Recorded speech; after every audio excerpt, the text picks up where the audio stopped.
संविधान की छठी अनुसूची क्या है? अनुच्छेद 244 के तहत छठी अनुसूची स्वायत्त प्रशासनिक डिवीजनों, स्वायत्त जिला परिषदों एडीसी के गठन के लिए प्रदान करती है, जिसके पास राज्य के भीतर कुछ विधायी, न्यायिक और प्रशासनिक स्वायत्तता है। छठी अनुसूची वर्तमान में असम, मेघालय, त्रिपुरा और मिजोरम के उत्तर पूर्वी 4 राज्यों में आदिवासी क्षेत्रों के प्रशासन के लिए प्रावधान करता है। स्वायत्त जिले, इन 4 राज्यों में आदिवासी क्षेत्रों को स्वायत्त जिलों के रूप में गठित किया गया है। राज्यपाल को स्वायत्त जिले को संगठित और पुनर्गठित करने का अधिकार होता है। संसद या राज्य विधानमंडल के अधिनियम स्वायत्त जिलों पर लागू नहीं होते हैं। संसद या राज्य विधानमंडल के अधिनियम स्वायत्त जिलों पर लागू नहीं होते हैं या निर्दिष्ट संशोधनों और अपवादों के साथ लागू होते हैं। इस संबंध में निर्देशन की शक्ति या तो राष्ट्रपति या राज्यपाल के पास होती है। जिला परिषद, प्रत्येक स्वायत्त जिले में एक जिला परिषद होती है जिसमें 30 सदस्य होते हैं, जिनमें से 4 राज्यपाल के द्वारा मनोनीत होते हैं और शेष 26 वयस्क मताधिकार के द्वारा चुने जाते हैं। निर्वाचित सदस्य जो हैं वो 5 साल की अवधि के लिए पद धारण करते हैं, जब तक कि परिषद पहले भंग नहीं हो जाती और मनोनीत सदस्य राज्यपाल की खुशी के दौरान पद धारण करते हैं। प्रत्येक स्वायत्त क्षेत्र के लिए एक अलग क्षेत्रीय परिषद भी होती है और उस परिषद की शक्तियाँ क्या होती है?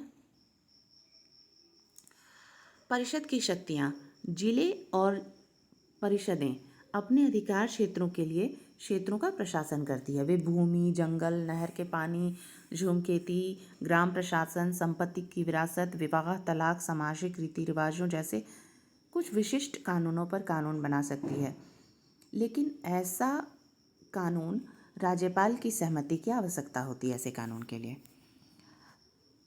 परिषद जो है जनजातियों के बीच मुकदमों और मामलों की सुनवाई के लिए ग्राम सभाओं और अदालतों का गठन कर सकते हैं। वे उनकी अपील सुनते हैं। इन मुकदमों और मामलों पर उच्च न्यायालय का अधिकार क्षेत्र राज्यपाल द्वारा निर्दिष्ट किया जाता है। जिला परिषद जिले में प्राथमिक विद्यालयों, औषधालयों, बाजारों, घाटों, मत्स्य पालन, सड़कों आदि की स्थापना, निर्माण पर प्रबंधन कर सकती है और भू राजस्व का आकलन करने और एकत्र करने और कुछ निर्दिष्ट कर लगाने का भी अधिकार होता है जिला परिषद के पास। चूँकि छठी अनुसूची में शामिल पूर्ववर्ती उत्तर पूर्वी भारत के 4 राज्य असम, मेघालय, त्रिपुरा और मिजोरम को 6th शेड्यूल में शामिल किया गया है और अन्य आदिवासी क्षेत्रों के लिए इन चारों को छोड़कर 5वीं अनुसूची है। तो लद्दाख इस वक्त डिमांड कर रहा है छठी अनुसूची में शामिल होने के लिए और गृह मंत्रालय का कहना है कि छठी अनुसूची उत्तर पूर्वी राज्यों के लिए है, शेष राज्यों के लिए 5वीं अनुसूची है।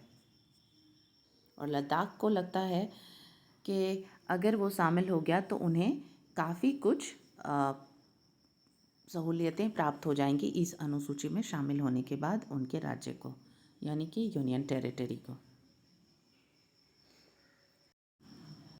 इसलिए सोनम वांगचुक क्लाइमेट फास्ट पर हैं, सेव लद्दाख उनका ये है और चाहते हैं कि लद्दाख का बच्चा बच्चा मांगे 6th शेड्यूल। वो चाहते हैं कि 6th शेड्यूल में उनका राज्य लद्दाख शामिल हो जाए।